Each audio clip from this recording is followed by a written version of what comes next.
So hi, I'm Evelyn. And I'm Robert. And we're talking about it. So we have some special guests today. Why don't you guys introduce yourselves? I'm Matthew Malone. I'm Evelyn Michael Rose. And we are from Magic Mirror Reviews, which is a podcast where we are watching the Disney animated films in order and doing a review section and sort of a research deep dive into production and other things that were going on when the movie was made.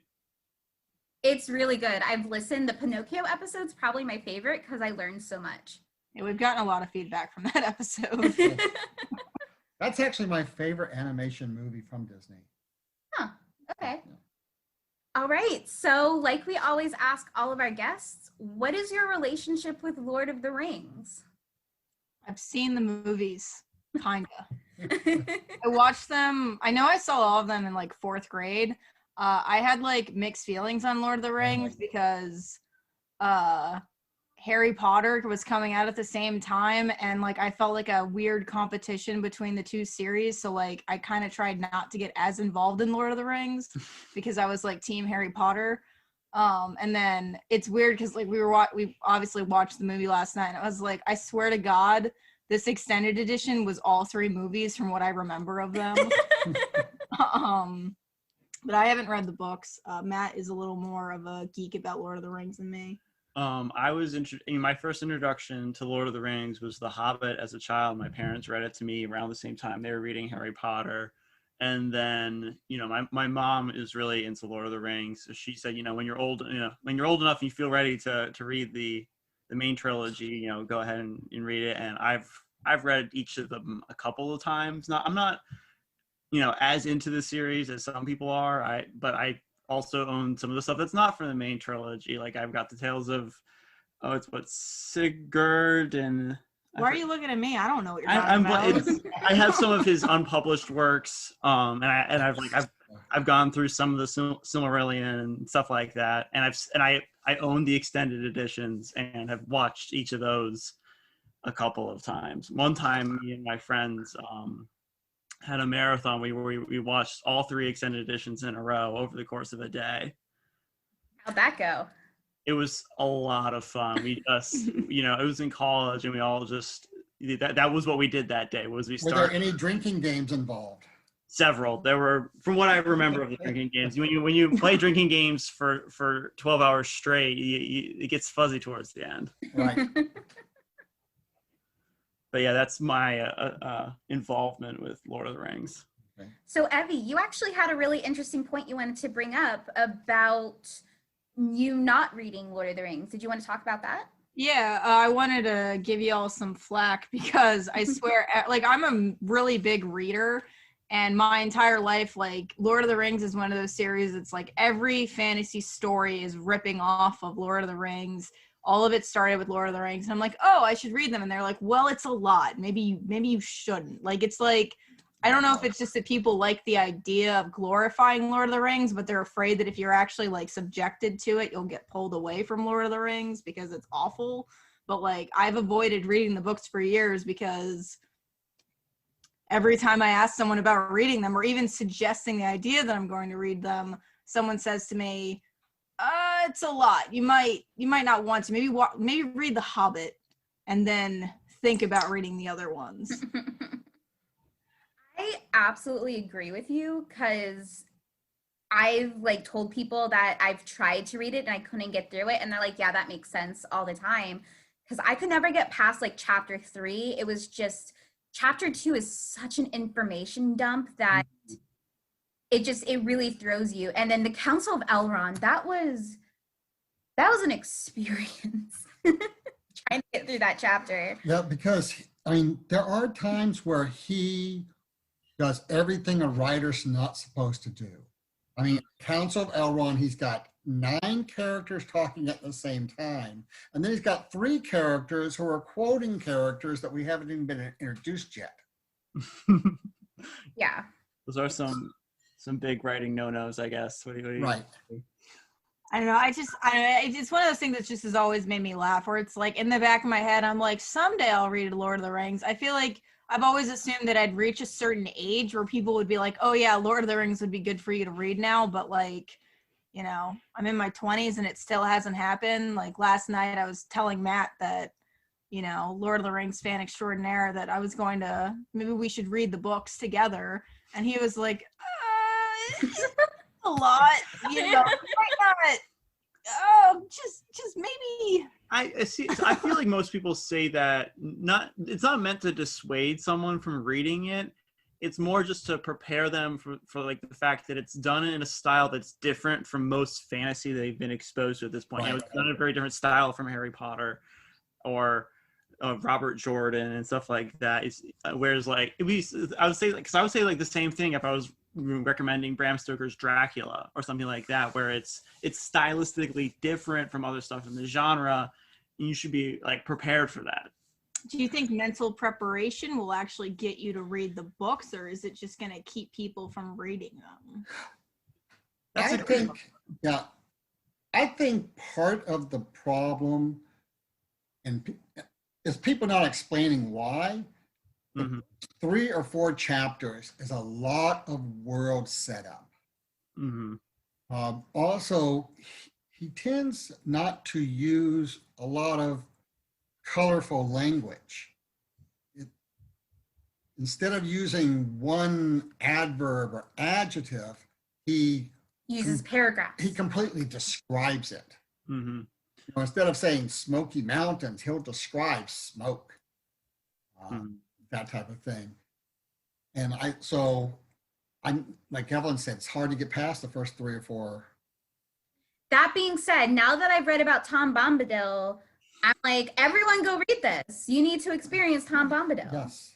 Tom Bombadil is the best. He's not in the movie. Okay, I don't even He's know. my favorite character in the whole series book too. For a lot of people, and it's a real disappointment that he doesn't even show up in the extended editions. Right. I mean, Yeah. I had difficulty getting through Brandon Sanderson's Warbreaker because I was like, this is literally like 30 chapters of world building, and then like the last chapter stuff happens. But like, if it's only 3 or 4 chapters, it can't be that bad. Okay.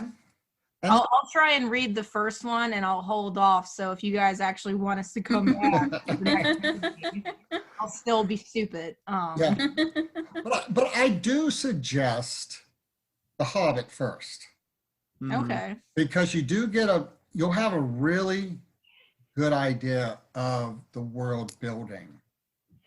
And it's also interesting to know, especially when you read The Hobbit now, it's interesting to know that when he originally wrote it, Bilbo killed Gollum.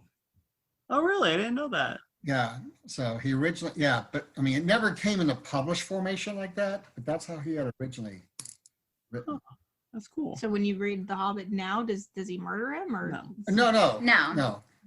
The Hobbit was the first book he wrote, and it was so popular they asked him to write a sequel, and that's where the Lord of the Rings came from. Okay. I heard that and I don't know if this is true at all, because again, like this is probably something I saw on the internet, which is always true. I heard that the only reason he wrote down the stories was because he was telling the stories to his son, and his son kept complaining that he was getting the story wrong. So he started writing it down so that the kid would stop complaining, basically. Yeah. Yeah, it's partially true. Yeah, that's partially true for Hobbit. Yeah. Okay. Yeah, it was designed to be a children's book for his children. So did you want to talk about the movie? Yeah, that's what we're doing. Okay. So yeah, let's just dive right in. Well, let me do Well, I was going to ask the question first. Then you can do okay, that. go ahead. Okay. So what were your overall impressions about the movie and your overall thoughts about what really stood out to you about the movie? You want to start? Well, yeah, I'm going to start because I always pay a lot of attention to the score and music written for it. So Howard Shore wrote the score for all 3 of these, and he used a 19th century neo-romantic style for most of it. He wrote 160 themes for all the movies. Wow. Each character has a theme, each mood has a theme, each place has a theme. And it just integrates itself so well into the movie. It doesn't distract from the movie, which is always good, but you also know it's there helping the story. It's not like a horror movie where all of a sudden, right before the orcs show up, you get a boom, you know. So we did have to pause at like the orc graphic birth scene. That stood out to me a lot, and it was really gross. We'll talk about that when we get to that area. But and then also the theme song. It's just done so well. They did a great job picking the person who sang it and the voice, and I can't remember her name right now. Anya. And so that's just done really perfectly too. And I also like the fact that it's at the end of the movie, that they don't figure out how to shove it into the movie. Yeah. But the other thing about music, so one of my big jokes is that, except for the last 2 chapters of the book, somebody is singing a song or saying a poem in every chapter. And we only get one in the movie, and it's Sam trying to talk about Gandalf. Yeah.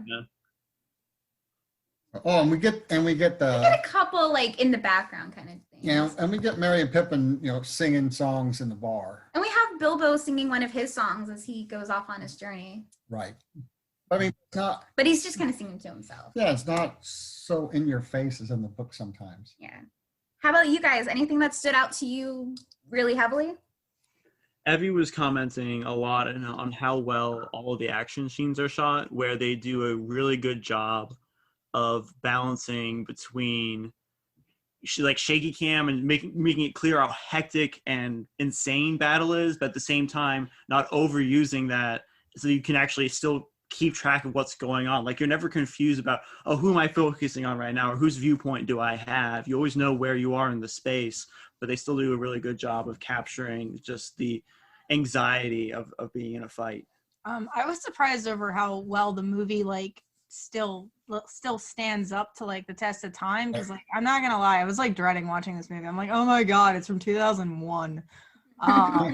And then I was watching it, I was like, oh, they used practical effects because this stuff still looks right. good. Yeah. The only place I noticed it falling apart was in some of the fight scenes in Moria. You can tell because it's such a smaller screen than a movie screen, you can see that the live action part and the CGI didn't quite mesh correctly. Yeah, I thought when the little demon boy, I don't know his name, who kills Gandalf, I thought that one was a little fuzzy, where it wasn't as crisp. It's still good, but I really enjoyed the movie. I wasn't expecting to enjoy it as much as it. Again, I loved it as a kid, but there are plenty of movies I watched when I was a kid that I loved, and I watched them as an adult, and I'm like, ugh. But, watching it as an adult, I was like, this is really interesting. Why have I been given 50 superhero films when I could be having, epic quests with dragons and elves and magic, Right. It was just, I was like, I wish that more effort was put into making accurate fantasy dramas and film, because it was just, it's a very, exciting, it's a great hero's journey to be watching. So I really... for sure. Yes, yeah. I mean, that's one of the things that really stood out to me, was just the landscape and how they just really found these beautiful places to film instead of just having it on a green screen. And New Zealand. Right. And the whole, we open up with Hobbiton, and it's just done so well. And when we enter Bilbo's house, that's just done so well. And it's so exact to what I would have imagined it to look like from reading the books several times. Mm-hmm. I would have thought that working on the production design for this film would have been amazing. Matt was commenting on it even. I was like, you look at the detail that's put into the Shire. Is that what it's called? Okay. Yeah. Well, you told the Elven worlds or whatever. Anytime they went to one of the Elven kingdoms, I was like, holy crap, this is amazing. This is Right. so cool. Yeah. Well, one of the interesting things is, I found this out because I went to a conference about the whole thing after the first movie came out, and I even did a presentation there. But the person that was there talking about it was one of the design experts. And he talked about how they didn't even ask for it, but for certain models where the backside would never be seen by the camera, they did that anyway. because they wanted it to have the feel of exactly what it's supposed to be. So when you get the whole big front end of Minas Tirith later, you know, in one of the later films, the backside is done just as well. And things like the 3D designs on Gimli's helmet, those could have just been easily painted in. Mm-hmm. Actually, but they're actually, you know, they are actually relief, not painted to look like relief. I was wondering how they pulled off, because I was like, did they build? I know sometimes they'll build two sets, because like I was like, you have the scene where like Gandalf is like towering, and is it Bilbo? Yeah. Yeah. They built two Like, sets. the noob. Yeah. But yeah, like he's towering in that. And then Matt was mentioning that he heard that on the shots where they're zooming in on the ring, it's actually a gigantic ring because they couldn't get it to look right when they were trying to take the shot. I don't know if that's true because it came from Matt. Yeah, I mean they did some large work for some of the small things so they can get really close to them and also be able to do the really good detail in them because they were larger. But a lot of it is also done with perspective. Mm-hmm. There's not very much of CGI. I mean, even though, like when at the very beginning, Frodo jumps on the cart with Gandalf, you know, Gandalf is actually sitting closer to the camera than Frodo is. And that's how they get the look of him being smaller. Yeah, it's really cool looking up some of those because they have photos of a lot of the sets, and you can see how long the distance is on the cart and how they play with all these angles to get things looking right without having to use CGI. Mm-hmm. I wish more films would do that. Like I've commented to Matt before where I was like, practical effects and like just using like basic like filming techniques are always going to make a film look better than Right. trying to, you know, fake it in post. Yeah. Yeah. So just bouncing off of that, this film, the whole film series as a whole, was nominated for exactly 800 awards, and they won 475 of them. Damn. And this production alone was nominated for 13 Academy Awards and won 4. So Evie and Robert, you guys are pretty much film academics and film buffs. Evie went to college for that. You teach it. Yeah. From that perspective, what did you guys notice about the movie, just kind of building on those practical effects and other things that really stood out to you, and what worked and also what didn't work? You want to go first, Abby? No. Okay. Well, I mean, one of the things I noticed, even the first time I watched it in the theater, now this is not true across the board, but most of the good characters in the movie are either blonde or light color hair or have blue eyes. And then the ones that are not considered good, they might be medium, you know, in the middle between good and bad. And then the bad have darker colors. You know, even Saruman, who is supposed to be Saruman the White, you can tell he's wearing white, but the way it's filmed, it's a dingy white. So that production aspect of giving us those little clues, I really like. I had issues with the orcs because I was like, to me, it looks like they're making them look like African Americans on purpose. We talked about that now. We did a bonus episode where we talked about our feelings like during the movie. We definitely mentioned that.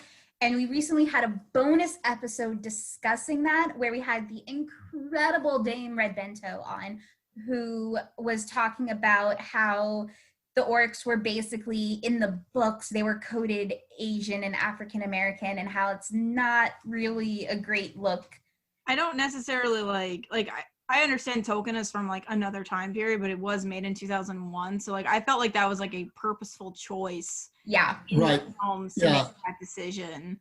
Yeah, the one that we really talked about in that little bonus episode was about when the first Uruk-hai is born from the earth.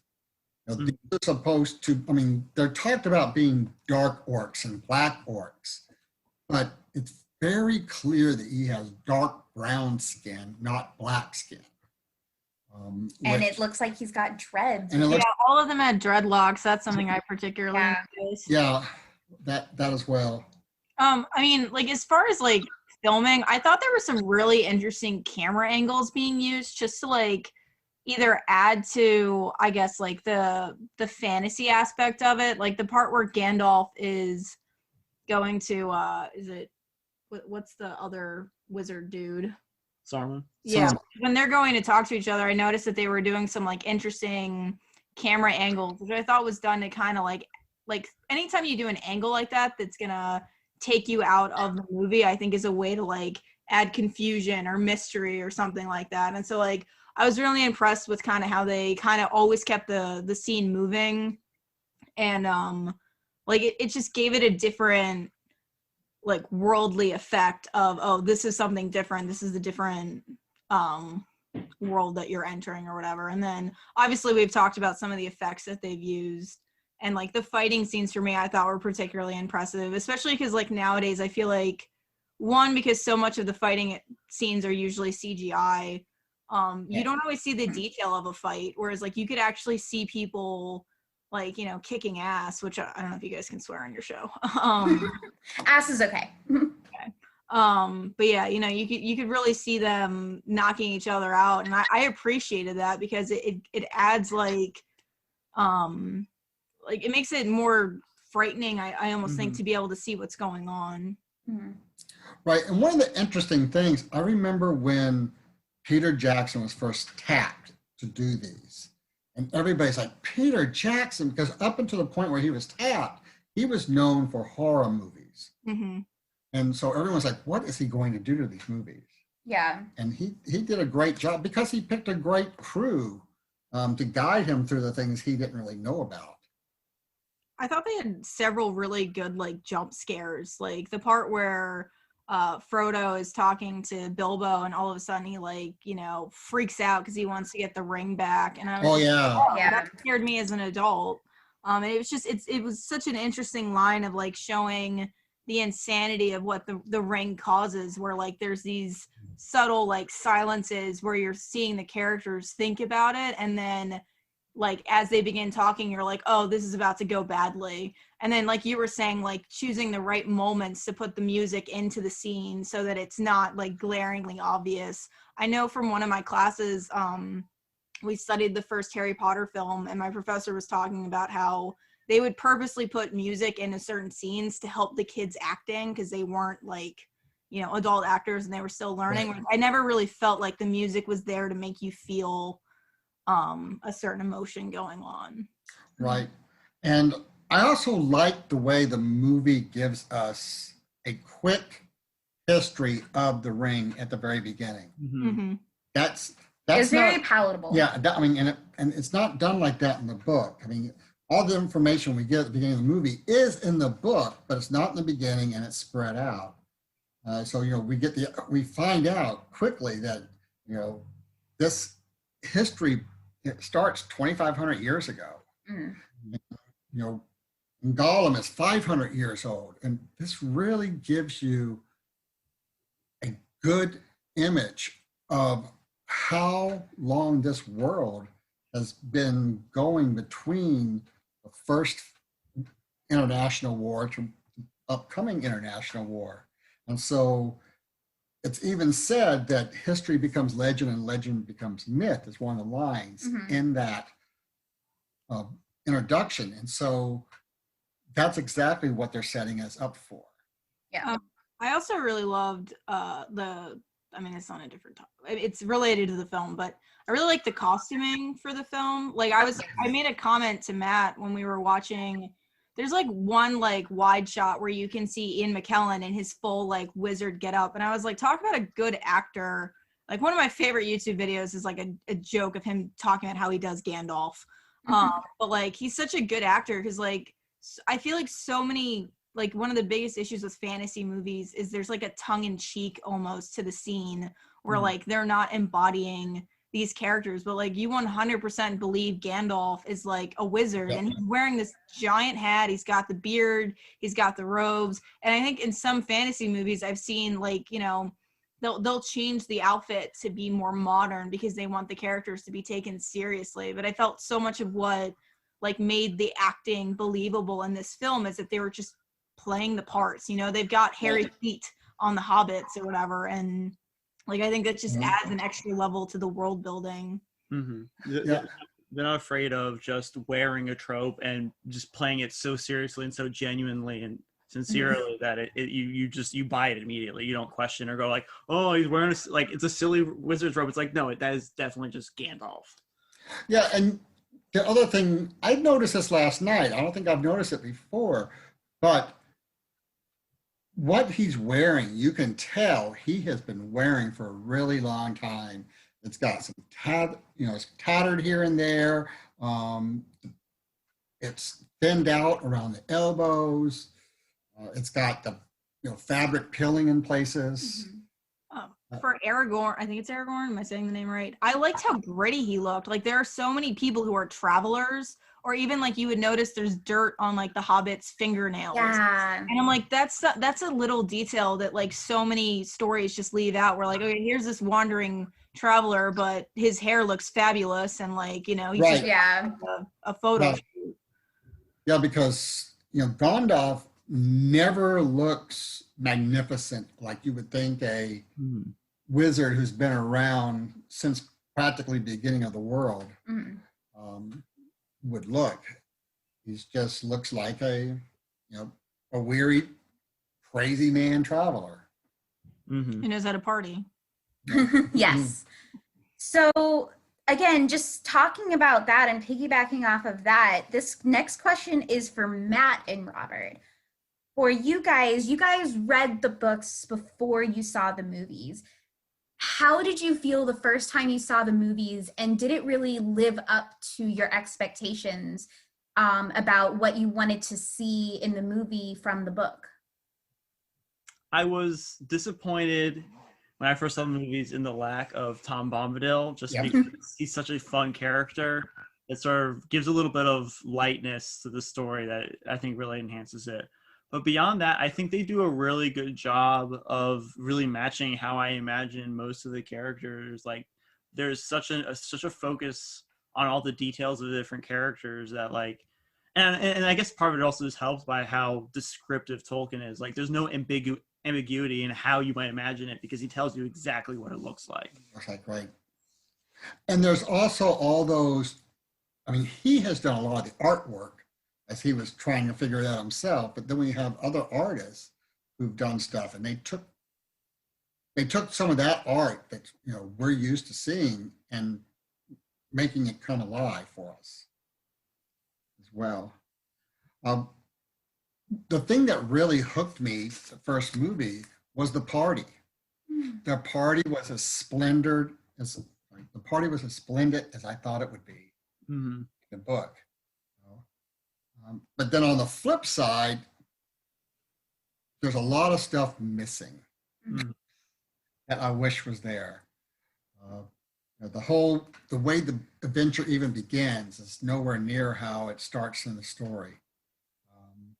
And we don't get to meet Farmer Maggot, and we don't get to meet Fatty, and we don't get the whole introduction of the pony. Bill the pony. In this house we stand Bill. And so there was some disappointment in that. And then as we were watching the extended movie, I'm like, okay, so they made this 6 minutes longer. Why couldn't it just been 6 minutes on Tom Bombadil instead? That's definitely the biggest lacking thing with the extended editions, because the extended editions do a good job, I think, of including a lot of stuff that really does feel like it's missing out from the theatrical cuts. Not that I don't totally understand why the theatrical cuts are the way they are. Like, you can't get the average viewer to sit down for a 4-hour film. That's totally understandable. Right. I'm glad they exist, though, because I definitely, a lot of directors, I think, would have been happy to just leave all that stuff on the cutting room floor instead of releasing the second, the extended edition eventually. Yeah. And then there's little things in there that I think are for us fans that a normal person probably wouldn't pick up, especially if you haven't read the books. Like when the Sackville's Baggins. The Sackville Baggins. He's, immediately he hears her voice and goes, "Don't, I'm not here. And you would have to have a good idea of who this is to understand why he just doesn't want to talk to this person at all. They don't offer them tea. That's how bad they are.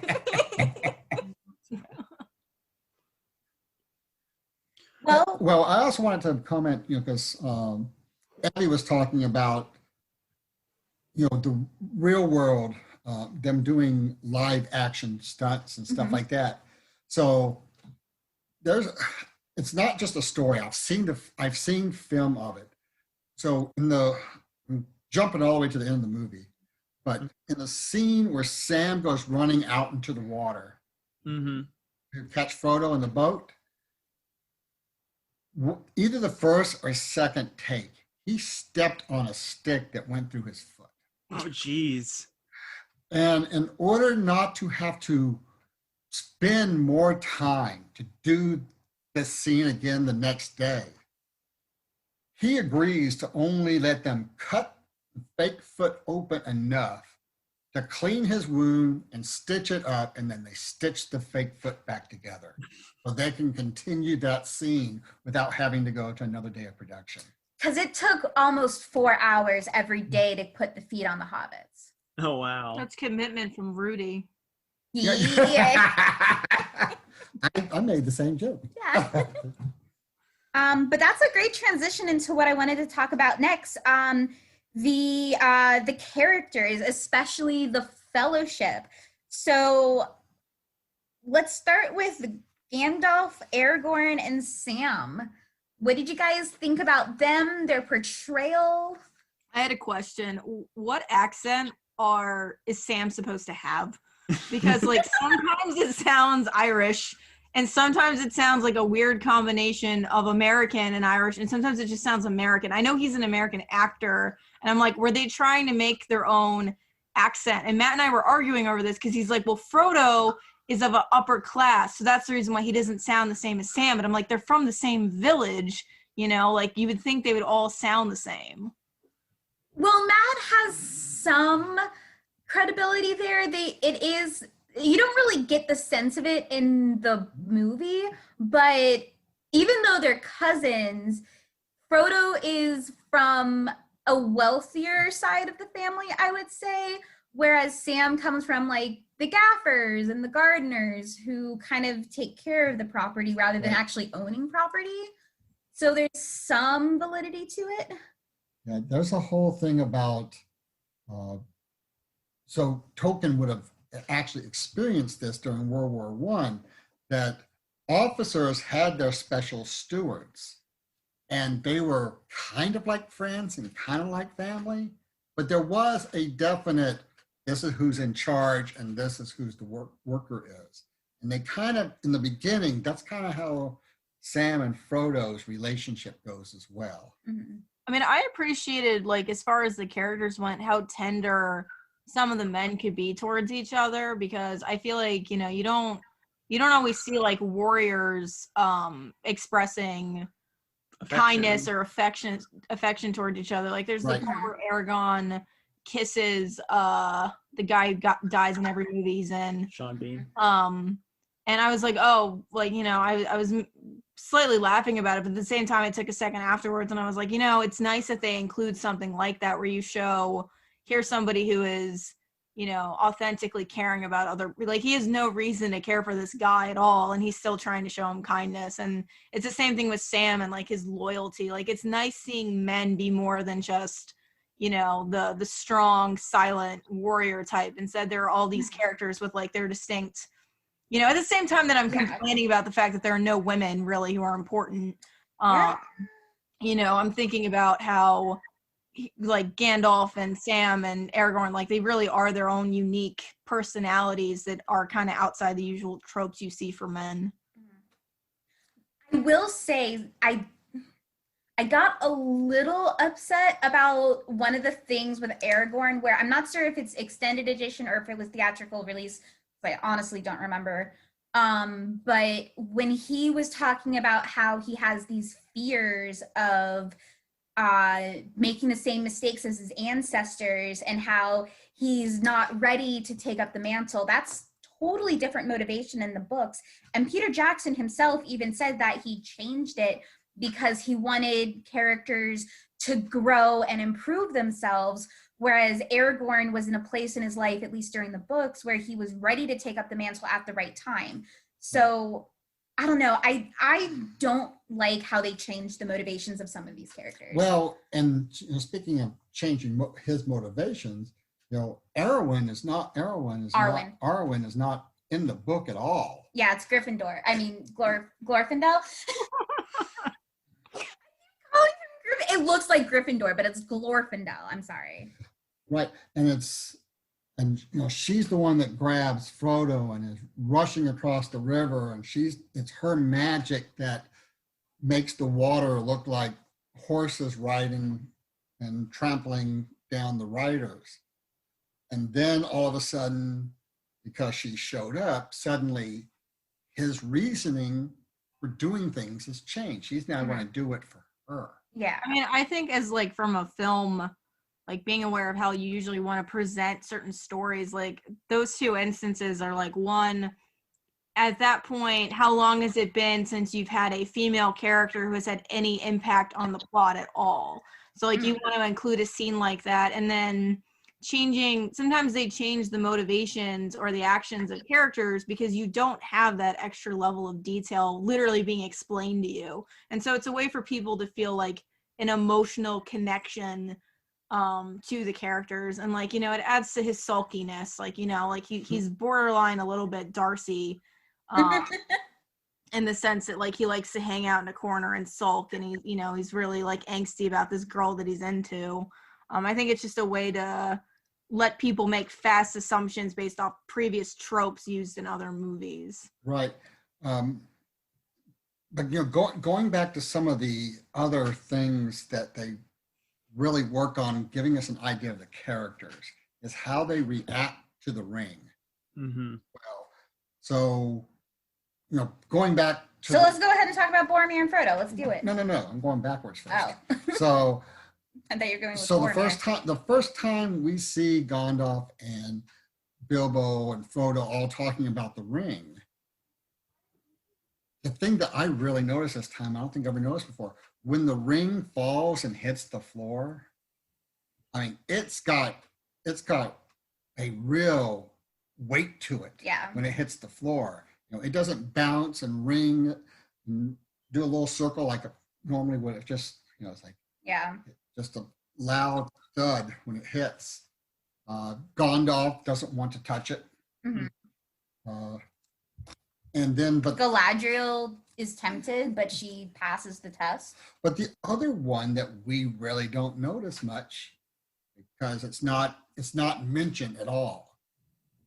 Frodo takes out the ring, and Sam looks at it, and he can care less. Yeah. He doesn't even notice it hardly. I said to Matt, I was like, if Sam had just taken the ring, this would have been done in a day. Yeah. Well, Sam is the hero of the books, in my opinion.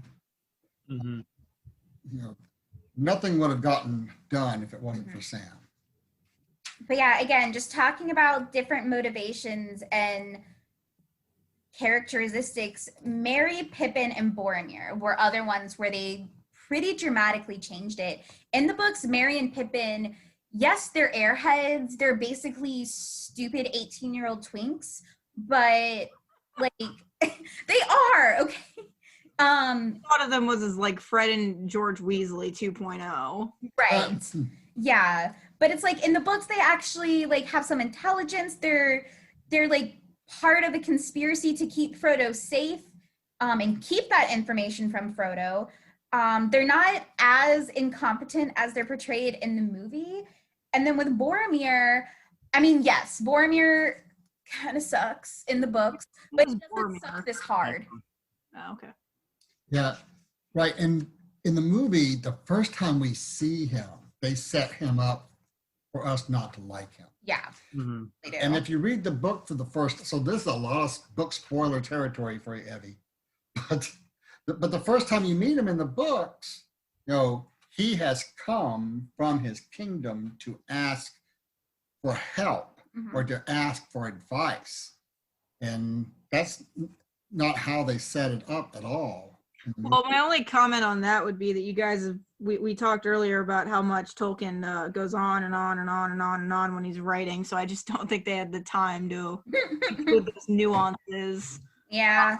I mean, I like it. Like, from someone who hasn't read the book, like, that kind of goes into the whole thing of like, oh, there's so much going on. Like, this is a 4-hour movie. And like it made it easier to like attach myself to some of the characters and understand who they were. Like, I was really surprised at the scene when they're running from the orcs and Pippin and Merry see Frodo and they're like, come on, come hide with us.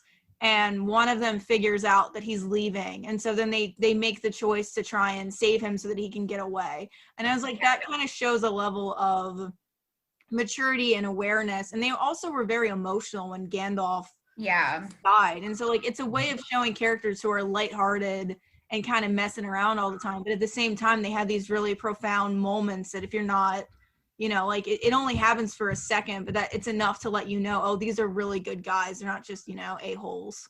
Right. And the first fight there in Moria, the hobbits are worth their weight. Yeah. In well, except for Frodo. Well, that's because Frodo had damsel in distress, Mary Sue energy the entire. I'd like to understand why it is that the hobbits can throw a rock and take out an orc, because like that's a rock and that's an orc. That is impressive. That was impressive. Special throwing ability. I don't know if this is a real thing or a D&D thing. No, they crit. They got enough. Yeah. But yeah, Frodo is very competent in the books. He usually like makes a few swipes at people and gets some good knocks in himself. And in the movie, he just kept falling down and dropping his weapon. And it reminded me of that person that I really don't like that threw her canoe paddle out the thing and just screamed instead of, paddling. She's talking real life, by the way, right now. Okay. Not some movie. Not a movie. This is a real life. This is a real person who I do not like. But talking about the hobbits, one of the things I like what they did in the movie was how Boromir kind of adopts Merry and Pippin. He does, yeah. I really liked that. We get the scene of him trying to show them how to fight. He's literally carrying them in the snow. I don't know if you noticed that, but I wrote it down. He's literally carrying them in like the big snowstorm, which I think was a great, it's a great small detail because that's a big deal in the books, but they don't make a big deal about it in the movies. But I like that they added that detail. Mm-hmm.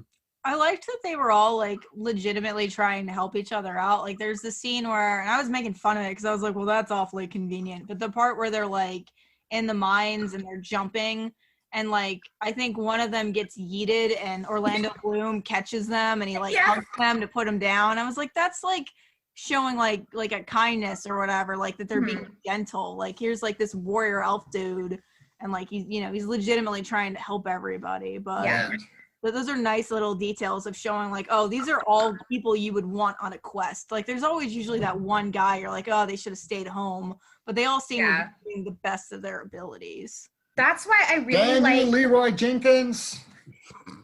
But yeah, I really liked Gimli and Legolas because obviously you can't really get into it in a movie, but dwarves and elves pretty much hate each other. And Gimli and Legolas end up forming like a bromance by the end of the movie. Well, I loved all the bromances everywhere. I was sorry, you're right. Sorry. It's a bromance in the books, and in the movie, I feel like they portrayed that. It was a lot more subtle, but it was there, and I appreciated it. How like Legolas and Gimli are like their races hate each other, but they're getting along like more as they like work together. Right. Is that the dwarf dude? Yes. Yeah. I had questions about his choice to get 3 hairs rather than like a shield or an axe or something useful. From Galadriel. Like, I'm just Yeah. saying, like, you just met Jesus basically, and you're like, hey, can I have some of your hair? So basically, it comes from that that romance period where in Tolkien's time, one of the most romantic things you could get from someone you're very enamored with is just a lock of hair. I'll And look for that for Matt's birthday. yes, absolutely, do it. Well, and it wasn't just romance either. So before, Tolkien would have seen these growing up. This wasn't a thing while he was growing up, but there was hair jewelry Yeah. or hair pictures. And these were done usually with the hair of a dead relative. That was supposed to be the way you remembered them. Mhm. And so the collection of hair had a lot to do with memory and to convey feelings when they look at it and so forth. Also in the book, he talks about wanting one and putting it inside the best crystal he could find. Right. So he wants to make jewelry out of it. Yeah. But only for himself. Right. He gets 3.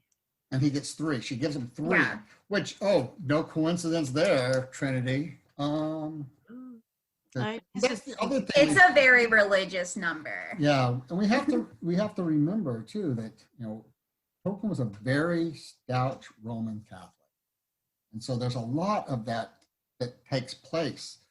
I even like, and speaking of that, going back to where Gandalf is prisoner on top of the tower, and the moth comes and he's whispering to the moth.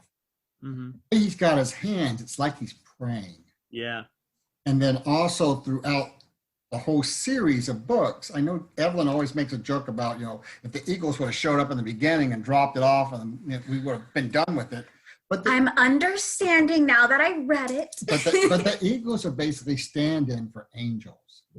And so this angel comes to rescue Gandalf. Well, they were created as a Hail Mary in The Hobbit, so. Metaphors. Matt said that Gandalf was an angel. I guess not. Well, Kind of. He's one of. He would be what, like a seraphim? Like one of those higher seraphims? Yeah, he would be more so like elves would be like angels, and he would be like a seraphim, which is like higher than an angel. I'm slightly confused now whether or not with the hair thing, if that means the dwarf and the elf are gonna hook up in one of the. I really don't remember the later movies. She already has a boo. Okay. She has a husband, but it's also which we don't get the sense of that in the movie. Yeah, you don't really get it in the movie. That's a couple. You just see this random guy talk a little bit. But that's another significance thing that I just learned this morning because I was just reading something and it popped up where in other writings that Tolkien has talked about, the hairs are significant as well to the elves who witnessed it, because many great warriors, including like one of the most fearsome elven warriors, like have asked for her favor and for a lock of hair, and she famously never even gave them a single strand. So the fact that she bestowed 3 strands of hair to a dwarf is so significant. Oh, Sounds like she wants some. Yeah, it's well. It's, No, Legolas and Gimli, they're Gimli's just thirsty. Yeah. Gimli is thirsty. He's adorable though. Right. I mean, if you saw Kate Blanchett, is that not what you would immediately ask? It's fair. I mean, have you seen Kate Blanchett's recent film? Like, damn. Okay. But the elves are a lot less welcoming in the movie than they are in the book as well. Yeah. Like, they're not willing, like, especially the Lothlorien elves, they're just not ready to help Frodo, versus they're like, oh, you must immediately come meet the lady. They're like, yeah, you can't come in here. We don't know you. You don't go here. Right. Didn't even go to the school. Right. Well, but even the fact that she talks directly to Gimli as well. I mean, in the movie, she's portrayed to actually talking directly to Gimli, but everything else, we're kind of getting voice over from the previous conversation. Yeah. I mean, the one thing I was wondering about is because, like, I've talked to Smurf about, sorry, can't help It's it. okay. We've talked before about how the dwarves are supposed to be Jewish, and so, like, I was wondering, is there, like, a significance to him finding, like, this basically Norse angel or Aryan god attractive and, like, the ultimate thing that he wants to, like, tempt? Does that make sense? Yeah, a little bit. I mean, it might not be anything. It's just like when I put into the context of like, oh, that's a Jew admiring blonde hair. Like, I just don't know if that's a thing. Tolkien probably didn't mean it to mean a thing, but looking at it through a 21st century lens, I mean, it's fine if it's nothing. It's just like, again, I don't really have like a deep understanding of like the metaphors for the real world when it comes to the books or the movies, you know, like so that's like I've heard people mention stuff before and I'm like, oh, is that something? So that's something that I recently learned about through these books is Tolkien was basically part of this group called the Inklings.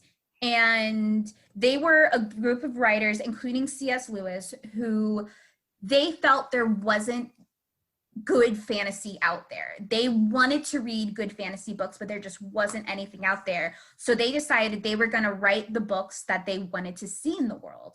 So for Tolkien, he basically he kind of developed the Hobbit and the Elven language kind of separately and then decided to incorporate it all into this one great world. And his first thought when he wrote down The Hobbit was there was once a hobbit who lived in a hole in the ground. And he immediately started thinking, what's a hobbit? Why does he live in a hole in the ground? And the more he created the world, the more questions he created, and he felt the need to answer those questions. So he truly, while there are some real life examples and comparisons to the real world, he truly just created this whole new world out of Icelandic sagas and Norse mythology and Catholic religion, just all these mixes of just incredible inspirations that he used to form this whole new world. And I felt the movies really kind of connected with that. Yeah. If we're done with that, I wanted to go back to something else. I wanted to go back to Balrog. Yeah, we can go. Anything else? I mean, I was going to comment on what you just said. I actually, that's why I wanted to read the books is because like I'm watching, this is something that changed as I watched it as an adult, where I'm like, oh, I can recognize all these different mythologies and like how they're interwoven together. I really liked that. And I was like, oh, that's something I would be interested in reading because like it's rarely done well. Well, and that's, and one reason why Tolkien has so much of that in there is that's his origin of being a professor. I mean, that's what he was the professor of was language. Was old languages. Ancient languages. And so, and he knew Hebrew. He's, the Jerusalem Bible, he's the one that translated Hebrew into English for both the book of Job and the book of Jonah. Mm-hmm. Oh, cool. Yeah. So, but with the Balrog, I love the CGI. I think it's done really well. Fantastic. And it held up watching it on a smaller screen. It really looks like how I imagined it. Right. But here's another little scholarly thing.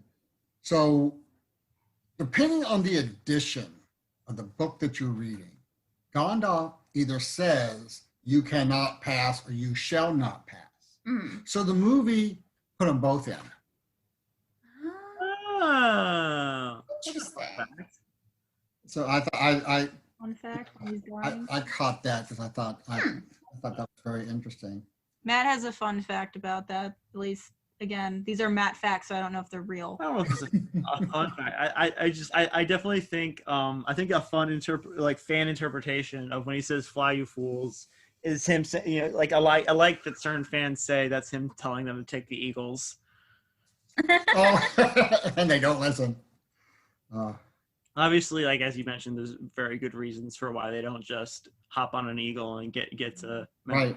But well, it has been shown Gandalf's really the only one that can communicate with the Eagles. Yeah, he's the only one who's tight with them. There. Right. Because he's the one that summons them pretty much every time that we've seen so far. Yes, I think so. Yeah, and both The Hobbit and The Lord of the Rings, the eagles are basically summoned because he asked them to come. Mm-hmm. That's nice of them to show up. Well, it's because Gandalf did something like where he saved the king's life or the king's son's life or something Right. like that. Something like that. Yeah, something along those lines. Right.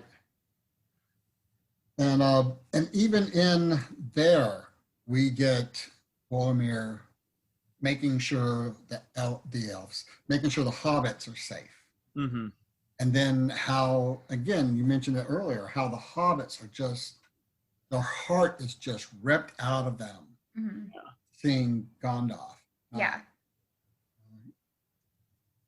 And then there's some interesting stuff about Gandalf and the Balrog that is hinted at in the books. But I don't know if I really want to talk about them now for spoiler reasons. Okay, yeah, So. let's avoid spoilers as much as we can. And the gift that Frodo is given, the light of Arendelle, or not Arendelle, Eldril, that's the light of the star that, for all intents purposes, the elves worship. And the star is supposed to represent for them the Valar, which are technically like the gods to them. But it's a light that cannot be overcome by darkness. Mm-hmm. Here we go with the religious stuff again. So it has a place later on. Yeah. In the books and I'm assuming in the movie as well. But that being said, Frodo, Legolas, and Gimli's gifts were the same, but everyone else was given like different gifts, especially Sam. Got shafted. And that one didn't make any sense that they gave him rope when you do see him gardening. So Galadriel giving him like this special soil would totally make sense in the context of the What are you gonna do? Throw it in people's eyes? Like Pocket sand. Well, no. So in the book, when she gives him rope, one of the things that he is lamenting is the fact that he forgot to grab rope when they left. Oh. And then also the other in the book, the other gift that he gets is this box of soil from her garden. And wait, so he gets a second gift in the book? yes, it's the second gift in the book. He gets this soil from her own personal garden, and something you learn in the books that you don't really get from the movie is that it's her magic that makes Lothlorien so beautiful and eternally spring. Interesting. So it's basically for when he goes back to Hobbiton after they save the world, it's kind of a hope thing that he'll get back, but also that when he uses that soil, the plants will grow better than ever before. And Nice. as we're getting towards the end of the movie, when we start getting where the orcs show up again. So Yeah, do we want to go ahead and talk about the ending real fast? well, what I want to talk, well, before we get to the ending, so when these Uruk-hai, these special orcs are born, and the army that Saruman is putting together, and they all have the white hand on them, that's his signal. That's his signet. I mean, anybody that knows him knows that a white hand is his signet. So he's not even hiding that he's not, at this side. point, he's no longer hiding it. And the book kind of gives you a hint that he thinks he's smart enough to outwit him afterwards. So he's going to help him now, and then when he gets close, he's going to backstab him. Some very Sith type relationship going on there. About, I will surpass my master. Yes. Yeah. Right. But then there's a line in there that the Uruk-hai says that kind of cracked me up, because this word is not used in the books at all. He says, find a halfling. Yeah, I noticed that. In D&D and everything else, they're called halflings because for legal reasons. For legal reasons, because the estate actually tried to sue TSR, that was the owner of D&D originally, for using Hobbit. Yeah. And so they had to change it to halfling. And that's why we know them as halflings in the gaming world. Yeah. So I found that very interesting too. But just talking about that, I'm not surprised they changed the ending. The ending of the movie incorporates what I have been told is the first couple chapters of the second book, which I have not read yet. So this movie was a spoiler for me, but it's going to help me with my predictions for the next. It'll help me with my predictions. But I understand cinematically why they would need this epic battle at the end, because the end of the book is very kind of sudden and anticlimactic. I mean, it's very emotionally climactic, but action-wise it's anticlimactic. So wait, where does it end in the book compared to the movie? The orcs don't show up at all. Yeah, the orcs are coming. The orcs are coming, but they're not there. The orcs are coming. Boromir freaks out Frodo, and Frodo decides to leave. And so he's able to sneak around and grab a boat and just peace out, with Sam doing what Sam did in the movie. I absolutely loved how they made the world look when he puts the ring on. Like, I have no idea how that's described in the book, but like visually it was just really interesting of like, oh, it's like he's in a, like Matt called it, like a pocket dimension. Right. Yeah, he can see into that other world. And that's why when he puts it on when they're on Weathertop, which they don't even mention it by name. Yeah. When they're up there battling, he can see their faces. He can see what they look like. Yeah. Because he has entered their realm. Yeah. And then the whole idea of burning the clothes. The reason they were very flammable. Yeah, they were very flammable. Yes. Out about being on fire. But, they really have no material shape in our world. Their shape comes from what they're wearing. Yeah. So that's very important idea coming from the books. All right. Well, we need to wrap this up because we're getting high on time. Okay. So let's go ahead and do final thoughts. Well, I want to talk about the end first. Well, what more about the end? Well, okay, that's your final thought. Go. Okay. All right. My final thoughts. So towards the end, we hear Legolas recognize the Horn of Gondor, and that. Well, I don't know if you noticed it. It's mentioned in the book. I don't know if you noticed it.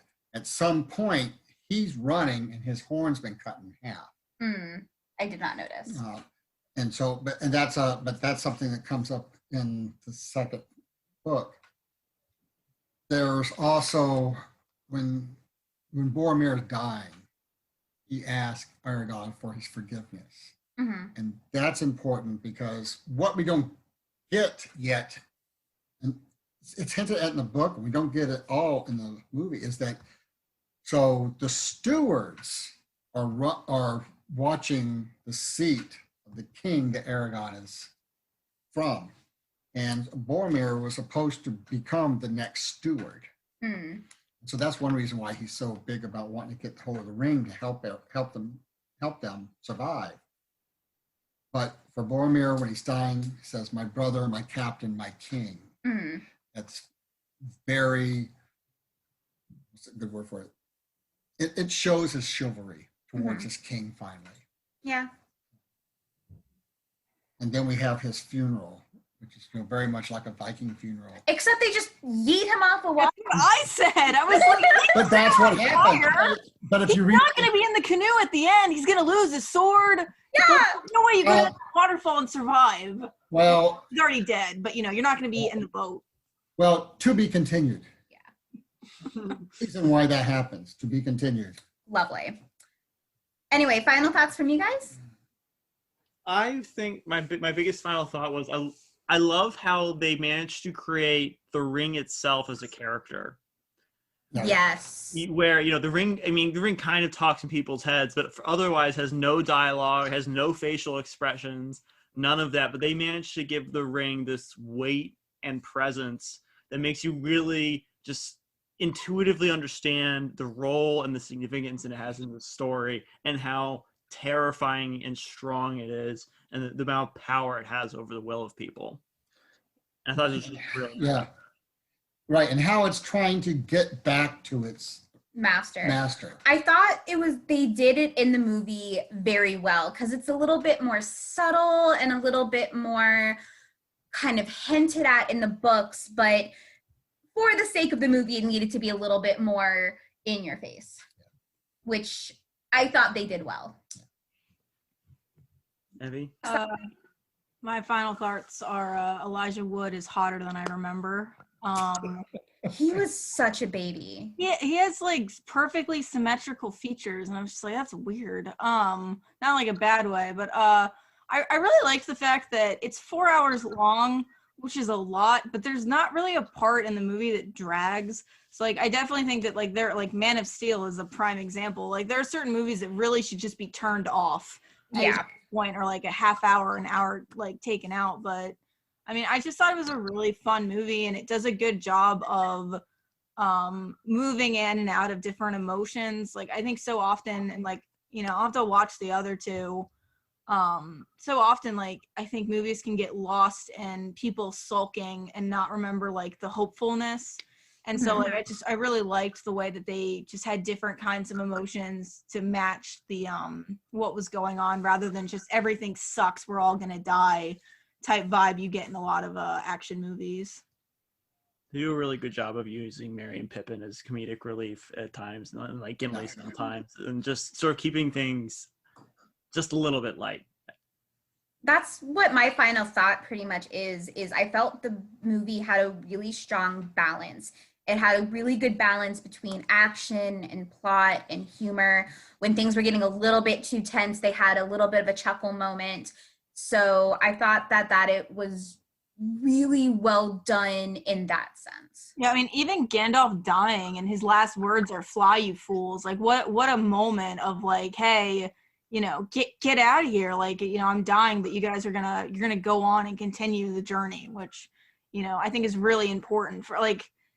There are some movies that I can't even watch because they're so depressing when something bad happens that I'm like, why would I want to traumatize myself that way? But there's not really a moment in this movie where I'm not like, oh, it makes sense. Yeah, there are no places where the feelings they're trying to convey to us are cheap or bought. Mm-hmm. Everything is there to make you really feel those feelings with them. Yeah. Well, I know you guys only had a little bit of time, so thank you guys so much for making this work. We are so excited we finally had you guys on, because Evie is actually my friend in real life. So, well, as real life as pandemic can get. Mm-hmm. But again, thank you guys so much for joining us. Yes, thank you. Where can people find you? We are Magic Mirror Pod on Twitter, and then Magic Mirror Reviews on Facebook and Instagram. We do enjoy it when people ask us random Disney questions. We usually research them, so definitely have people send us questions or check us out and follow us. And yeah, and you can, we're on iTunes, we're on Spotify. You can find us anywhere you get your podcasts, really. Okay. Awesome. Thanks for having us on the show. This was a lot of fun. Sure thing, Absolutely. guys. Thanks. So I've been Evelyn. And I've been Robert. And this is Talking About It. Awesome.